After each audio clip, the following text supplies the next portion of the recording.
Hello, everyone, and welcome back to Pokemon Black. It's time we got a skull. Cool. Alas, poor Dragonite. I knew him. Gorm. Gorm. Hello, Mr. Important Person. What's going on, Gorm? My man, Gorm. Man that's named Gorm. You know, I'm Gorm. so used to hearing that line misquoted that I expected you to say the misquoted version, and then I'm like, wait, no, this is Ted. He knows better. Listen, I didn't waste more than 4 years and way too much money on an English degree not to. So what's often the misquoted is I knew him well. I knew him well. And I think the original line is just I knew him or something like that. Yeah, because to be honest, Hamlet didn't know Horatio well. He was a jester from when he was like 7 years old. So, you know. Alas, Jorick. I saw him once. Seemed nice. Was a court jester. Yeah, it's like, oh, that guy! Laughs at Yorick. Even Cain in Legacy of Cain misquotes that goddamn line. You think you know a guy. I mean, when you do something enough, eventually it becomes the way people know it. Like the elementary, my dear Watson thing, you know. That might actually be a quote from one of the old serials. Now that because there have been a lot of Sherlock Holmes adaptations, and like I'm thinking of the Rathbone black and white serials. It might be from that. It's hard to say. Fun fact, Captain Kirk never says beam me up Scotty in any Star Trek information. Nope. Any Star Trek stuff. Huh. Really? I have not watched any Star Trek. It's something I need to get to, but, you know, there's a lot of it. So... If he never even says that, where does the quote come from? Misquotes. Yeah, people just misremember shit. Because I know for a fact, I've heard that quote before, never from Star Trek. Actually, it was from Gex. But, like, what? well, Gex would misquote something. He watched Star Trek for 10 minutes on TV 4 weeks ago. And so... That's Gex's whole thing, though, is he actually watches too much TV. So you'd think he would be the one to quote things... Yeah, but how well do you remember it, though, is the thing. You'd think he would be the one to quote things correctly because he's too much of a recluse to be, like, socializing with the people who misquote things all the time. Bridge! Oh my god, Black and White loves its goddamn bridges. And to be fair, I love this bridge, too. Like, yes, I know that in the year of our Lord 2025, this looks like some chunky-ass DS polygons, but, like... This was impressive back in, 2005, 2006? And I love the music too, and it's great for egg farming. Yeah, so you just hold up and you hatch the egg. Do you think New York would be any easier to navigate through if they built pedestrian walkways on their bridges like this? Oh, I've only driven in New York twice, and I hated it both times. I guess having the pedestrian walkways would keep pedestrians from just walking into the street randomly like they own the place. Yeah. So I mean, that's nice. every major city, unfortunately, where pedestrians will just jaywalk constantly. Listen, I don't think... This is why you take the subway everywhere. To give New York credit over Boston in one specific thing and one specific thing only, Boston, I think, is probably one of the worst cities in the country about that, because we do not give a flying fuck, and we'll just walk into the middle of the street without looking. It's just like, we're walking over here. Also, does anyone else find it very funny, like, when you live in the United States, and you see what Japan thinks America looks like, and you're just like, oh, this is what they think we look like when we're doing our weeaboo shit. What? So, like, this is a very Japanese America view. through the eyes of Japan.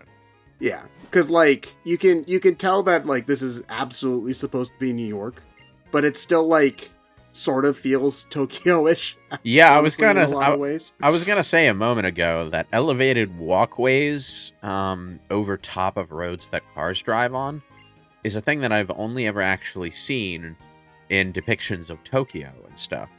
Like, there's a famous location in Tokyo that was basically recreated in Tokyo Xanadu to be one of the main town areas. It's basically just an elevated platform shopping center above the road And it's like, wow, Tokyo is sci-fi as shit. Also, this is way cleaner than any city I've ever been to. Huh. Yeah, apparently Japan's super clean. It's actually funny because in Black and White 2, you eventually go into the sewers, which are disgusting. It's like, now it's New York. Okay. Although now that I'm thinking about it, they should have put Squirtles down there. And you can find Rattatas, but no Squirtles in the New York sewers. Or at least some turtle Pokemon. There are, there are 50 states in this fucking country.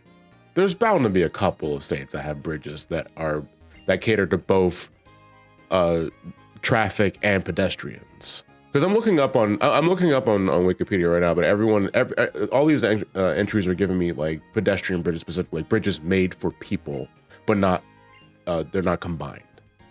So you say there's 50 states. Yes. Outside of the United States, there's 4.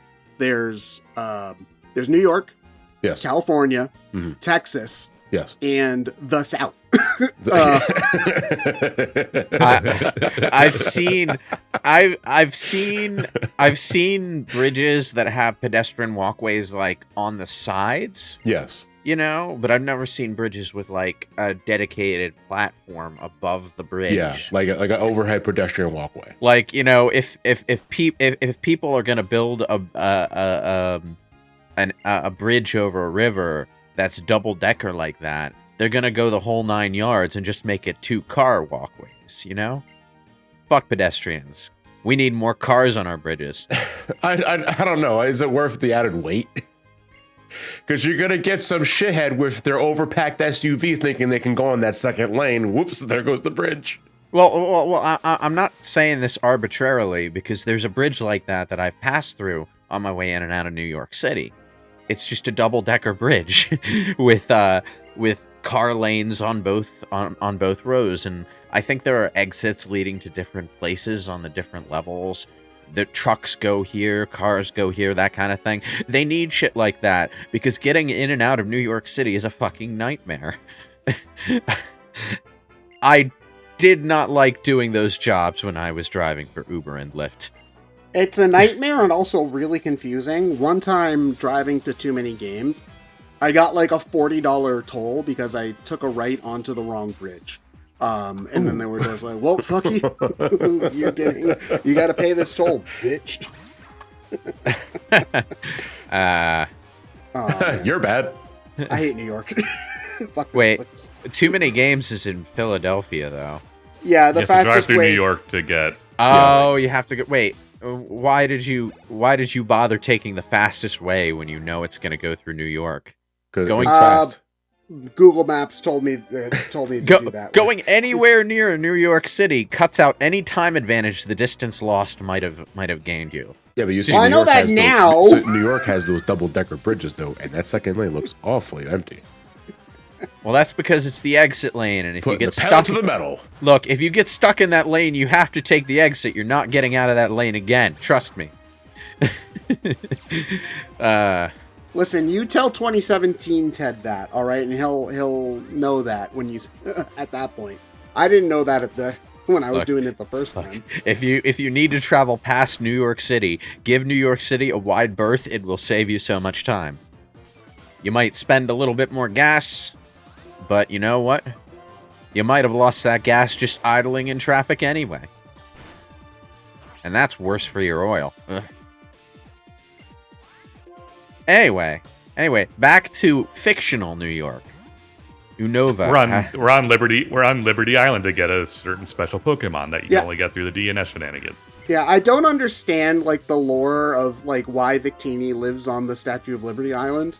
Like, I don't get it. But well, okay, I don't know this Pokemon. What is it? It's Victini. It's cute. It's the non-Mew of this generation. Right, but what is it like in lore? It's the Pokemon of victory. So any person who supposedly has one will always win or something like that. I'm not sure exactly what the lore is. It's the reason why the U.S. will always like try to win so many gold medals during the Olympics, as we have a Victini hiding under the Statue of Liberty. They probably put it on the Statue of Liberty Island equivalent because the Statue of Liberty is a statue of Marianne, the icon of the French Revolution.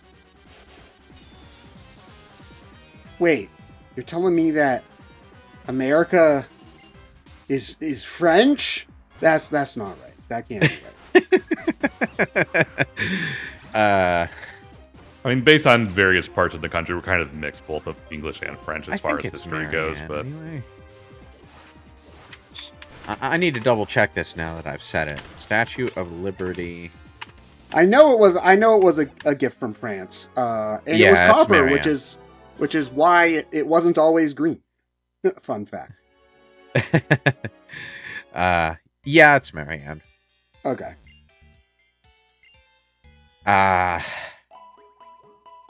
Okay, so the mythical Pokemon is here? yeah, it's after this plasma trainer. Yeah. So to refresh my memory, how exactly do you gain access to this? This is a DN. It was an event when the game was new. If you bought the game new, you could just connect to the internet and get the Liberty Pass. Nowadays, you have to use the DNS shenanigans, which is just input a certain number on your DNS settings on your 3DS and you get it. Just dox the fucking router's IP address. More or less, yeah. And then you go to a certain boat in not New York, and it just takes you here. It's honestly very lucky that we still have access to this event because of how jank the technology was at the time. The Pokemon events for like the Switch generation were not nearly as involved, if I remember. Like, I can't remember the last time we had a free thing like this. And if you really wanted the rare Pokemon from those events, someone probably hacked one so you can get one off the trade system easily enough anyway. But these events, like, when they were doing them, were really, really cool. Like, Pokemon Heart Gold and Soul Silver had the spiky-eared Pichu, which was neat, and then there was also I think the Celebi event in Heart Gold and Soul Silver also let you fight Giovanni. The Celebi event being an event pisses me off, though, because it's like the only story material that gives any context to your rival at all. Yeah, I know. I think that it was cool that it exists, but I feel like it was kind of a letdown. If/when they inevitably remake Gold and Silver again, because I feel like they will. There's too much money to be made from those old generations not to. I'd really like it if they just made it, an optional part of the main story, and then they made Giovanni a super boss like he should be. Because if I remember that event correctly, Giovanni has like 3 Pokemon that are all like level 40-something. And by the time you get to the point where you can even unlock it, you'll have a full team of 60, so he's a fucking pushover. So I'd really like it if they made like a Pokemon Trainer Red super boss out of Giovanni. Like, that would be neat. Giovanni is such a pushover in that event because they expect you to just take on the event at any old time, right? So they made him mid-level. But like, it gives the impression that you stumbled upon Giovanni when he's in his Sonic Movie 3 Eggman phase. He's got the gut hanging out, eating burritos. Watching telenovelas. At the very least, the Gen 7 Rainbow Rocket Giovanni is a more fulfilling boss fight against him. Because, like, I think he's at, like Elite 4 levels, and he has the Mewtwo and all of that. So, like, that's neat. The fuck was Rainbow Rocket's deal? Some interdimensional I was actually alternate? about to ask, like, what was the reason behind the name change between, like, Rainbow Rocket? Oh, God. Okay. Is it because he's collecting all the Pokemon energy cards? Like, what's going on here? I'm completely unprepared to talk about the stupid-ass Pokemon timeline shenanigans that started in the 3DS era. Because I barely understand it myself and don't care enough to know the details. Basically, short version is remakes are their own separate timeline. I see. Okay. So Gen 1 still exists as Gen 1. Yes. Red, Blue, Yellow, and Fire Red and Leaf Green are different continuities. And Let's Go is also a different continuity. Oh, yes. Yeah, it sure is. So, in Ultra Sun and Ultra Moon, because there's already like warp hole nonsense going on, Giovanni yoinks the bad guys from other games. Apparently, like, right before they were supposed to win too, like in an alternate timeline where they were victorious, and then he's just like, "You all work for me now," and they're like, "Cool." Okay, and boss. then yeah, and except for Dennis, who's gonna betray him later. But Giovanni knows he's gonna get betrayed, so he's like, whatever. So it's like, okay, so Giovanni's supposed to be all cool and like, I expected he would do that, and then what he doesn't realize is that makes him sound really, really stupid, because it's just like, okay, I'm gonna hire Bastard Trader Steve to be part of my team. Basically. Oh no, Bastard Trader Steve was a real bastard. Thought it was just a name.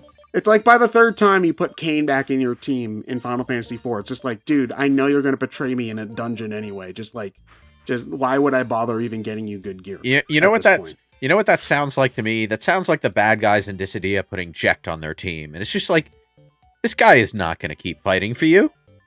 Did you not? Golbez. I thought that Jekt was an asshole, though. Jekt is an asshole, but he's not a bad guy. He just turned into Sin, you know?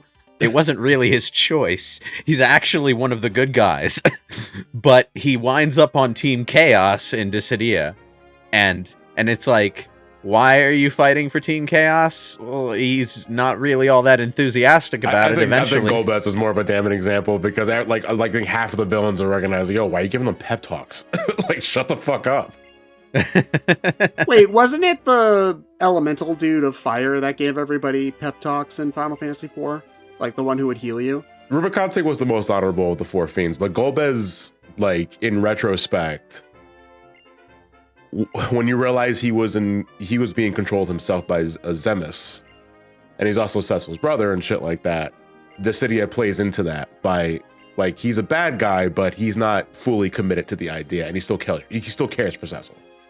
Yeah, well, because it's been a long time since I played the game fully. What I remember most about Golbez is I'll do all this hard work to get a crystal, and then he'll be like, yoink, and take it, and we can't do shit about it. Fucking dick. We need to do Final Fantasy IV one of these days. We haven't done a Final Fantasy game in... We've been... I've wanted BrainScratch to do Final Fantasy IV for years. The problem is, what version? Because everyone's stupidly different, and it's frustrating trying to know which one I don't know. do. Yeah. I don't know. Well, we added Big Teeny to the team, so we'll be seeing you guys all in the next something part of happened on the Pokemon screen. Black. I know, right? Something happened with the Pokemon. I don't know.